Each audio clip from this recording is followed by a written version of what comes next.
After the great tragedy that shook the foundations of the earth, when the first human blood was shed in injustice, and Cain assassinated his brother Abel out of envy, a deep sorrow clouded the heart of the first father, Adam, peace be upon him. He had lost 2 sons at once, one murdered, and the other lost to a deadened heart as he wandered the earth in guilt.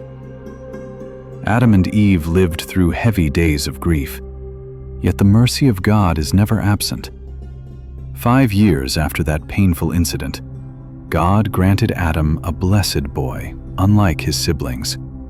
He was pure, pious, and beautiful in both character and form.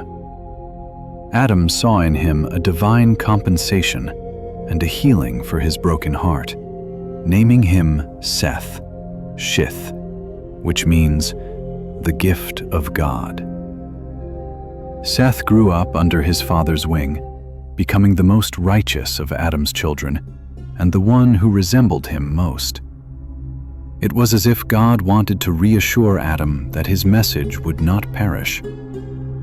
Adam began teaching Seth everything God had revealed to him: the keys to cultivating the earth, the laws of faith, the secrets of time, and the true essence of worship, preparing him to carry the trust after him. Years passed, and Adam reached an advanced age, said to be nearly 1,000 years. As his end drew near, the first father felt an overwhelming longing, not for anything on earth, but for his original home. He craved the fruits of paradise. Adam gathered his children and said with a yearning heart, "Oh, my sons, I long for the fruits of paradise."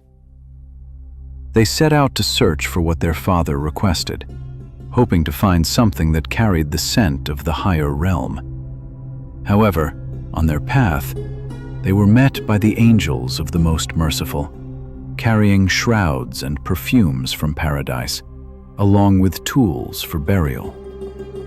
The angels asked, "O children of Adam, what do you seek, and where are you going?"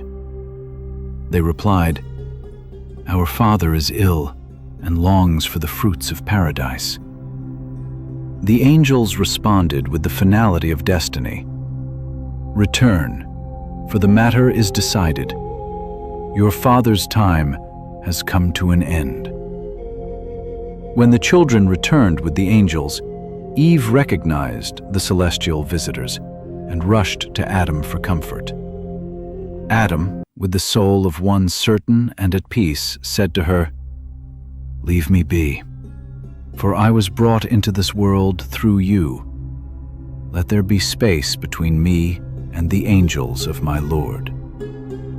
At that moment, the soul of the first prophet, the first human, and the first vicegerent of God on earth was taken.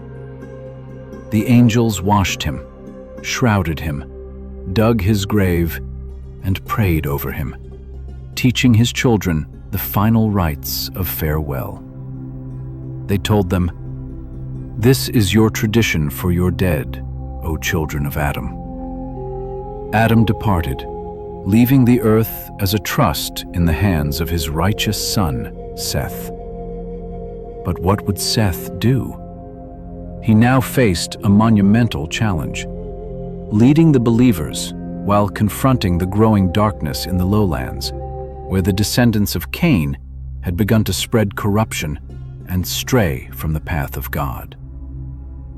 Would you like me to continue the story and explore how Seth managed the conflict between his righteous community and the followers of Cain?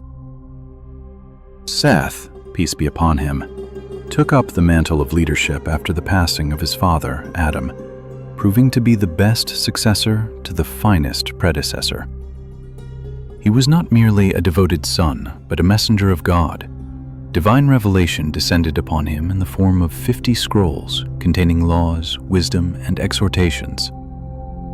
He stood among his people, calling them to God, permitting what was pure, forbidding what was corrupt, and establishing the rites of prayer and fasting, to preserve the spiritual purity Adam had left behind. With the wisdom granted by God, Seth realized that the true danger lay in mingling with those whose innate nature, fitra, had been corrupted. He issued a firm, non-negotiable decree: total isolation. He ordered the believers to dwell upon the mountain peaks where the air was pure and the heart was far from temptation, and strictly forbade them from descending to the vast plains where the children of Cain resided. At that time, the world was split into two distinct realms: the people of the mountains, the followers of Seth. They were people of obedience and worship. God granted their men striking handsomeness and nobility of features, while their women were modest and virtuous, though less physically radiant than those in the plains. The people of the plains, the descendants of Cain. Shaitan, Satan, had gained mastery over them, and they were immersed in worldly distractions and sin. Their women were endowed with extraordinary beauty and allure, while their men were marked by ugliness. The borders remained closed and hearts remained secure for a time, but Iblis could not tolerate this peace. He saw the barrier between truth and falsehood and sought to shatter it. He did not attack with swords or spears. Instead, he brought something far more dangerous: lust and music. The cursed Iblis slipped into the society of the plains disguised as a young youth and took work as a hired servant. He served them diligently until he gained their trust, then began to spread his poison with cunning brilliance. Iblis invented things they had never known. He introduced alluring styles of clothing and taught them how to adorn themselves provocatively. Then came the ultimate deception. He crafted the first musical instrument in history, a flute that produced a haunting, enchanting sound that stirred the emotions and captivated the ears. It was a sound humanity had never heard before. As Iblis played, the people of Cain gathered around him, mesmerized by this new magic. They established a festival day to gather around the music. During these feasts, women would display their beauty, tabarruj, mingling with men in dancing and revelry. They drowned in corruption and pleasure, forgetting God's commands and oblivious to the trap being set for them, and for the people of the mountains. The echoing sounds of the music and news of these joyous celebrations traveled with the wind, reaching the ears of those living on the heights. It stirred a fatal curiosity in the hearts of those with weak faith. Will the fortress of Seth, peace be upon him, hold firm against the coming flood of temptation from the plains? Would you like to see how the first breach occurred and how the two worlds finally collided? While the devil played his tunes and the people of the plains danced, hearts atop the mountain peaks began to waver. It started with the curiosity of a single man, a follower of Seth, who could not resist the melody carried by the breeze or the tales whispered by the wind. Driven by impulse, he ignored the sacred command of Prophet Seth and descended from the holy mountain to the desecrated plains. There, he witnessed sights beyond his imagination. He saw women adorned in provocative beauty, their faces glowing with a charm unlike the modest women of the mountains. He saw men and women mingling without shame, while the flutes echoed through the air. Stunned, the man did not flee to save his faith. Instead, he returned to the mountains not as a penitent, but as a messenger of sin. The man gathered his companions, vividly describing the beauty of Cain's women, their laughter, and the atmosphere of unbridled joy. His words acted like a spark in dry hay. Desire stirred within the men, and temptation spread rapidly. A group, said to be 100 men, decided to descend and see this world for themselves. Prophet Seth, peace be upon him, learned of their intent and stood among them to deliver a final warning. He spoke of God's wrath reminded them of their father Adam's covenant, and forbade them from approaching this new, forbidden tree of immorality. But his words were drowned out by the roar of instinct. They disobeyed and descended. When the men of the mountains arrived in the plains, a dramatic encounter unfolded. The beautiful women of Cain's tribe saw men unlike any they had ever known. The followers of Seth possessed a radiant handsomeness and noble features, whereas the men of Cain were marked by ugliness. The women of the plains were captivated by the mountain men, and the mountain men were enchanted by the women of the plains. All barriers collapsed. On that fateful day, the first act of adultery in human history was committed. Lineages became blurred, and Shaitan successfully tore down the banner of chastity that Seth had fought so hard to raise. The corruption did not stop with those 100 men. As news of the forbidden pleasures traveled back, a reverse migration began, from the peaks of purity to the swamps of vice. The circle of believers around Seth dwindled, while corruption and debauchery saturated the earth. Amidst this spiritual exile and profound sorrow, the soul of Prophet Seth, peace be upon him, returned to its creator. He left behind a small, faithful remnant holding on to hot coals in a world increasingly shrouded in darkness and injustice, a world waiting for someone to restore the light. With the passing of Seth and Eve before him, it seemed as though evil had triumphed. But God never leaves the earth without a witness. The stage was set for a new prophet, a powerful figure who would not only call people to God, but would be the first to draw a sword against the spreading corruption. He was to be the Lion of God on earth.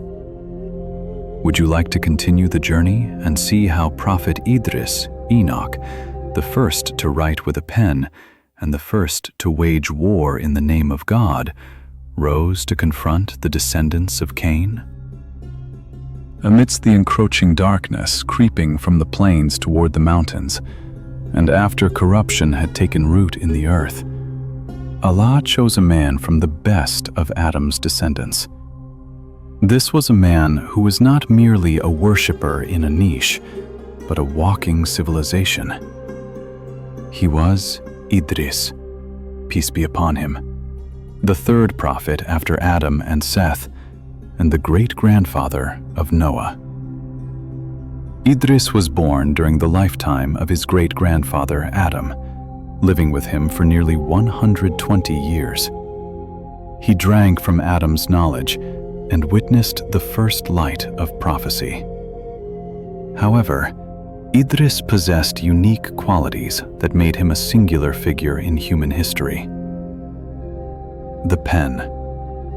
He was the first to write with a pen, teaching humanity the art of documenting knowledge. The stars. He was the first to study astronomy, the movement of planets, and the calculation of years. The needle.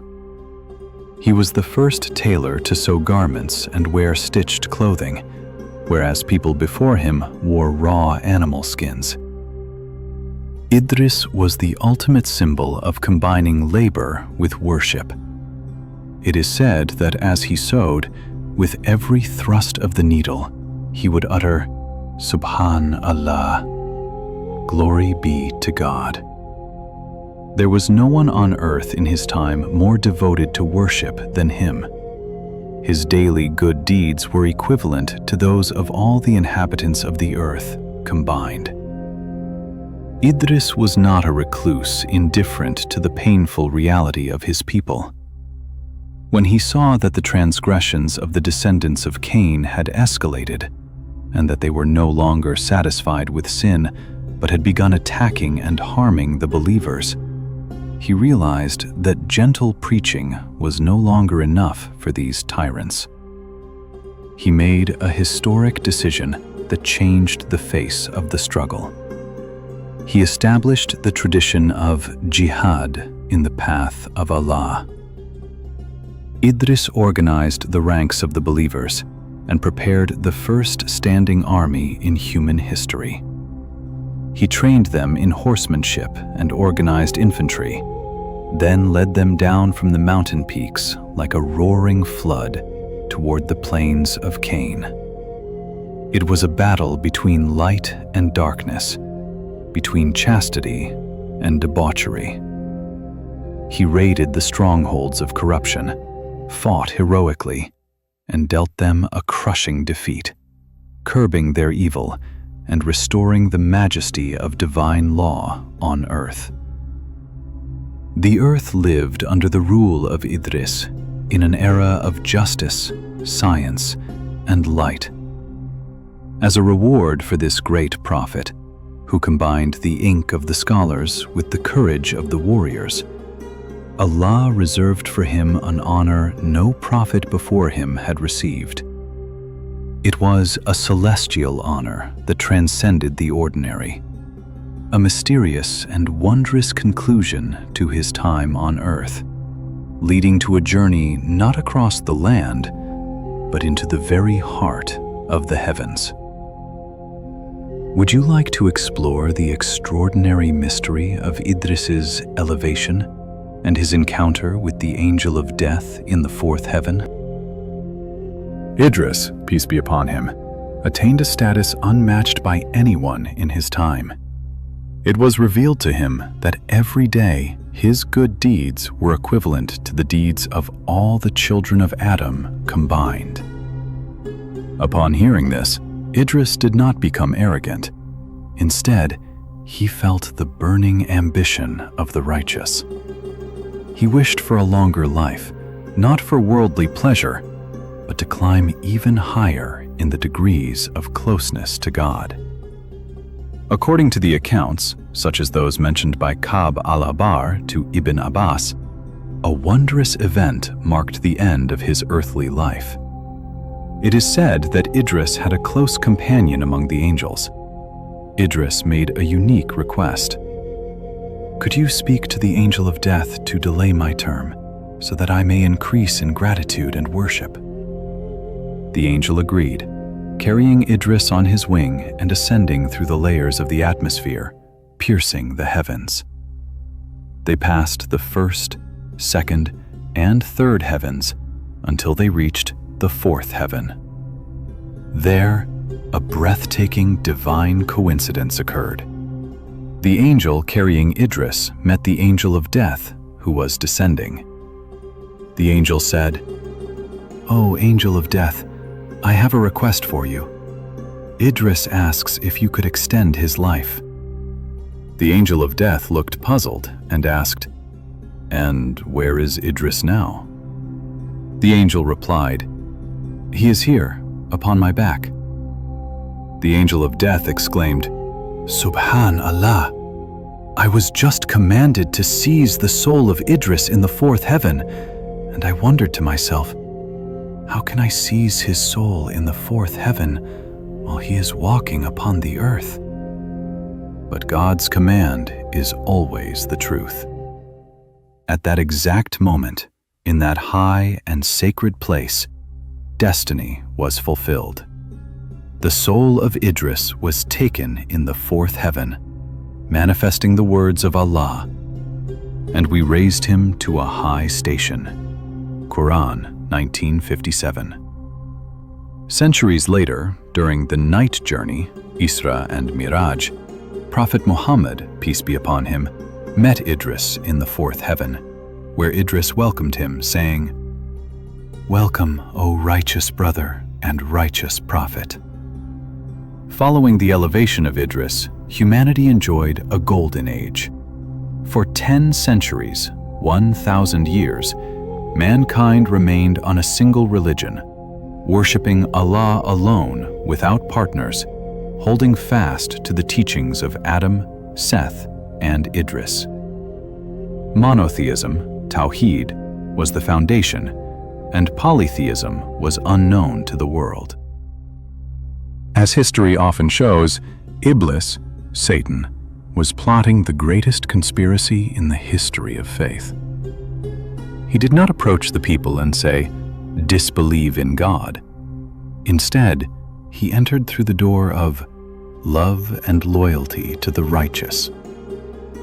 There were 5 exceptionally righteous men whom the people loved dearly: Wad, Suwa, Yaguth, Yauk, and Nasr. When these men passed away, the people were consumed by grief. Iblis sensed his opening and whispered an idea that seemed innocent on the surface, but was catastrophic in its depth. "Why don't you create statues of them? Place them in your gathering places so that when you see them, you will be reminded of their devotion and encouraged to worship as they did." The people thought this was a beautiful way to honor their memories. They carved the statues and named them after the 5 men. At first, they were merely reminders, but as the generation that knew the men died out and the knowledge of the why behind the statues faded, Iblis returned to the next generation with a deadlier whisper. "Your ancestors used to worship these statues, and through them they received rain and blessings. And so, for the first time in human history, the earth was stained with the sin of Shirk, polytheism. The world had changed. Darkness returned, but this time it was the darkness of the soul. How would God respond to this deviation? And who was the great messenger chosen to confront this new world of idols? After the elevation of Idris, peace be upon him, the earth experienced its longest era of spiritual purity. For 10 full centuries, 1,000 years, humanity remained unified under the religion of their father, Adam, worshiping Allah alone. During this millennium, Iblis, Satan, exhaled sharply, seethed with rage. Seeing hearts firmly anchored to the heavens, he searched for a crack to shatter this monotheism, eventually finding his gateway through emotion. In that era lived 5 exceptionally righteous men, beloved by all for their piety: Wad, Suwa, Yaguth, Yauk, and Nasr. They were beacons of guidance. When people saw them, they were reminded of God. But death is the ultimate truth, and the 5 passed away within a short span of time. Grief blanketed the earth, leaving a massive spiritual void. Iblis appeared once again, disguised as a sincere advisor. He did not demand disbelief. Instead, he demanded loyalty. Whispers. He whispered, "If you were to depict their likenesses and carve statues of them in the places where you used to sit with them, you would remember their worship and be inspired to strive as they did." The idea seemed innocent, even noble. The people agreed, carved the statues, and placed them before their eyes. In that first generation, no one worshipped these figures. They were merely triggers for memory and devotion. Shaitan had successfully laid the foundation, then retreated to watch from afar, waiting for the death of knowledge and the passing of the scholars. Years passed. The generation that carved the statues and knew their true purpose died out. Then came the sons, and after them, the grandsons. As time stretched on, knowledge was forgotten, and the original intent behind the monuments was lost to ignorance. This was when Iblis delivered his fatal blow. Whispers.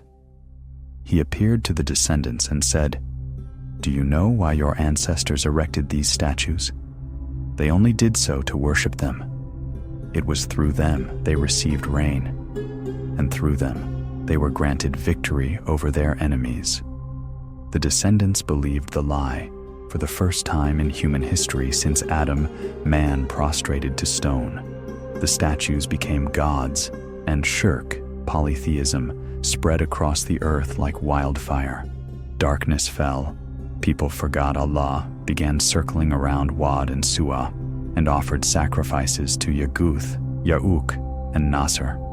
The earth became corrupted. The powerful grew tyrannical. The weak were crushed, and life turned into a desolate wilderness where the name of Allah was no longer heard. The Almighty's wrath was kindled against the inhabitants of the earth as never before. This absolute darkness required a light powerful enough to pierce it. The situation no longer called for a prophet alone. It required a messenger. And what a messenger he would be. He was the first of the Ulul Azm, the arch-prophets, the man who would stand alone against the flood of disbelief before the flood of water arrived. He was Noah, peace be upon him. Thoughtful. Would you like to see how Noah began his 950-year struggle, and how he faced the mockery of his people while building a vessel for survival in the middle of a desert? In that pitch-black night of disbelief and ignorance, as humanity turned their faces to stones and forgot their Creator, Allah chose a man from among them. He was not a king or a tyrant, but a human being with a heart that knew no despair and a resolve that would not bend. He was Noah, peace be upon him, the first messenger sent to the people of earth after the fall into polytheism. Noah stood before his people, the tribe of Bani Rasib, shouting the words that had been absent from the earth for centuries. "O my people, worship Allah. You have no deity other than Him. Indeed, I fear for you the punishment of a tremendous day." His call was a shock to the Mala, the elite, the wealthy, and the leaders who had grown arrogant. They looked at Noah with contempt and said, "We see you but a man like ourselves, and we do not see you followed except by those who are the lowest of us," referring to the poor and simple-hearted who believed without hesitation. The psychological war began. The leaders tried to bargain with Noah, saying, "Oh, Noah, if you want us to believe in you, drive away these poor and weak people from your circle. It does not befit our status to sit with them." But Noah was unwavering. He refused to abandon his humble supporters, declaring, "I am not one to drive away those who have believed. Indeed, they are to meet their Lord. And I do not say to you that I have the depositories of Allah, nor that I know the unseen, nor do I say I am an angel." Noah did not give up. He utilized every possible method of persuasion. He called them by night and by day, in secret and in public. He tempted them with the promise that seeking God's forgiveness would bring rain, wealth, and children, and he warned them of a terrifying punishment. Yet, their hearts were harder than the stones they worshipped. The scene was tragic. Whenever Noah called them so that God might forgive them, they thrust their fingers into their ears to block his voice, covered themselves with their garments so they would not see his face, and persisted in their arrogance. Noah's mission was not a matter of a few years.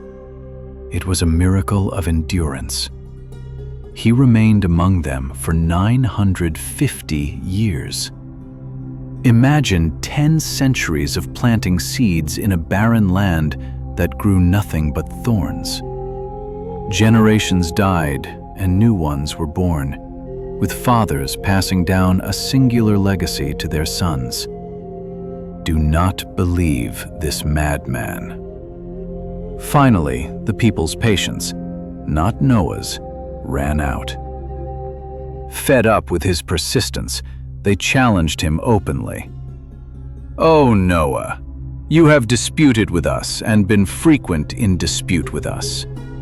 Now bring us what you threaten us with, if you should be of the truthful." They hurried their own destruction. They asked for the end.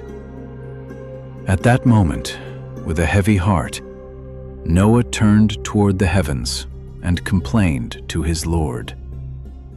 "My Lord, indeed I invited my people night and day, but my invitation increased them not, except in flight." Allah then revealed the final, chilling verdict. "None of your people will believe, except those who have already believed." The divine decree was issued. The era of words was over. The era of action had begun. Allah gave Noah a command that seemed utterly bizarre, one that would make him the laughingstock of his people for years to come. He was ordered to build a massive ark. But where? In the middle of the desert, on dry sand, far from any sea or river? Obeying the command of Allah, Noah, peace be upon him, began a mission that, to the onlookers, seemed like pure madness. He planted trees and waited for them to grow, then felled the timber and gathered the nails. He rolled up his sleeves to build a giant vessel in the heart of a dry land where no sea was visible and no sound of waves could be heard.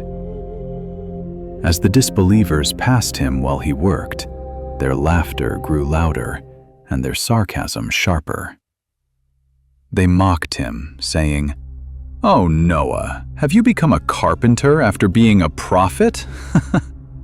Others would jeer, "Where is this sea that your ship will sail upon, Noah? Will you have oxen pull it across the sand?" The ridicule was painful, but Noah responded with the cold, calm confidence of one who trusts in his Lord's promise. As the Quran records, he told them, "If you ridicule us, then we will ridicule you just as you ridicule. And you are going to know who will receive a punishment that will disgrace him, and upon whom will descend an enduring punishment." The ark was finally completed, a magnificent wooden fortress consisting of 3 decks, coated with pitch to be waterproof, and held together with planks and nails. Then came the divine instruction to wait for 0 hour. Allah gave Noah a strange sign for the start of the deluge, a sign no human would imagine. Until when our command came and the oven, tanur, overflowed. The tanur is the oven used for baking bread. When water gushed forcefully from the very place where fire usually burns, it was the signal of the end and the beginning of nature's wrath. One day, while the people were in their heedlessness, the oven overflowed.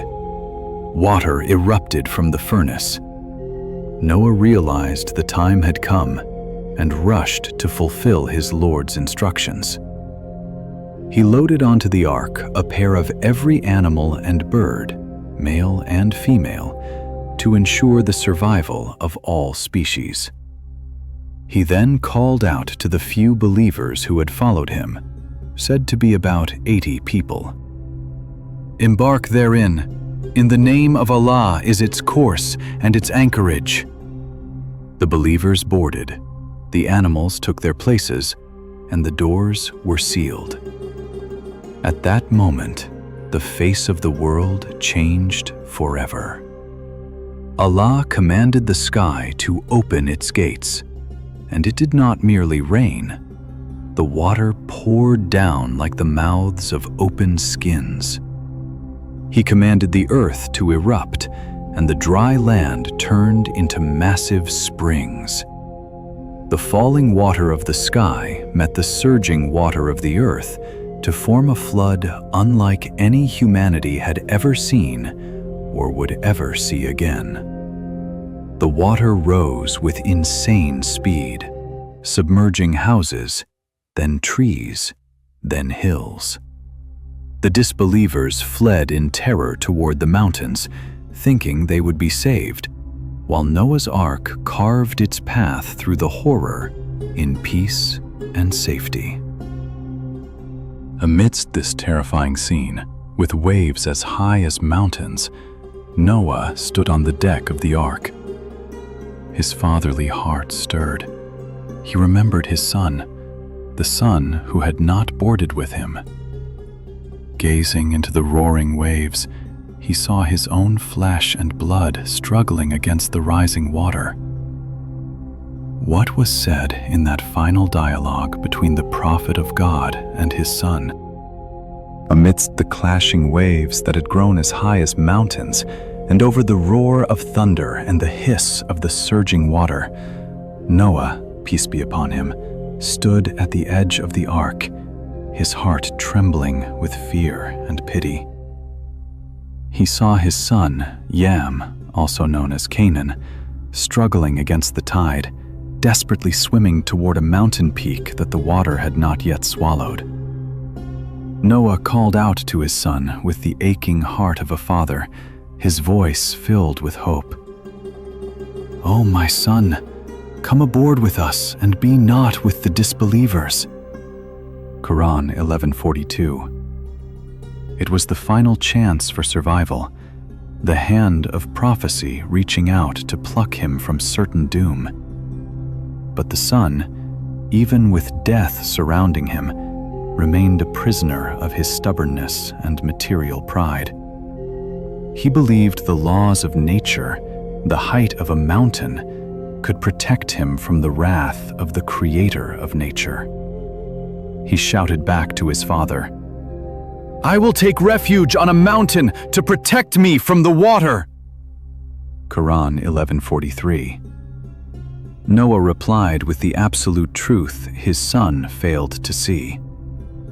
There is no protector today from the decree of Allah except for whom He gives mercy. Before Noah could even finish his sentence, a heart-wrenching moment occurred. And the waves came between them, and he was among the drowned. A monstrous wall of water rose, separating father from son. The boy vanished beneath the raging surface, joining his mother, Noah's wife, who had betrayed her husband in faith and was also among the perished. In that moment, emotion bowed to creed, and the bond of blood dissolved before the bond of faith. Noah was deeply grieved and turned to his Lord, questioning with a humble heart, "My Lord, indeed my son is of my family, and indeed your promise is the truth. Did you not promise to save my family, O Lord?" The divine response came, firm and decisive, establishing the rule of loyalty and disavowal, al-wala wal-bara, until the end of time. "O Noah, indeed he is not of your family. Indeed, he is one whose work was other than righteous." Quran 11:46. True kinship, Noah, is the kinship of faith and righteous deeds, not the kinship of lineage and blood. Noah sought forgiveness from his Lord and surrendered to his will. The deluge continued, some say for 40 days, until every disbeliever and polytheist on earth had perished. Not a house, tree, or stone remained uncovered. The earth was completely purified from the filth of Shirk. When the mission was complete, the royal command was issued from above the 7 heavens. "O earth, swallow your water, and O heaven, withhold your rain." And the water subsided, and the matter was accomplished. Quran 11:44.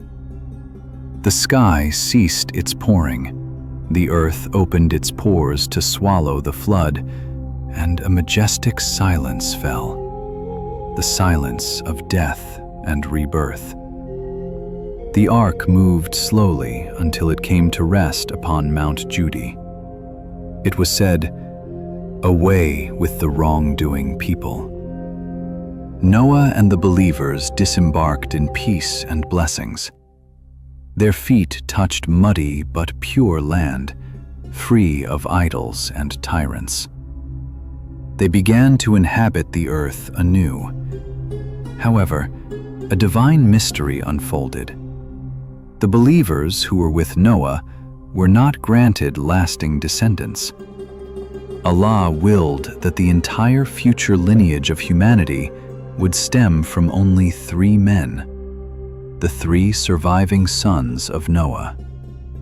Shem, Sam, the father of the Arabs, Persians, and Romans, Europeans. Ham, the father of the Africans and many peoples of the East. Japheth, the father of the Turks, Slavs, and the peoples of Gog and Magog. This is why Noah is called the second father of humanity. Would you like to explore how these 3 brothers branched out across the continents, and how the diverse nations of the world we see today began from that single ship? The earth dried, and the sun rose upon a new, pure world, cleansed of polytheism. Prophet Noah, peace be upon him, descended from the ark alongside his 3 sons, Shem, Sam, Ham, and Japheth, their wives, and the believers.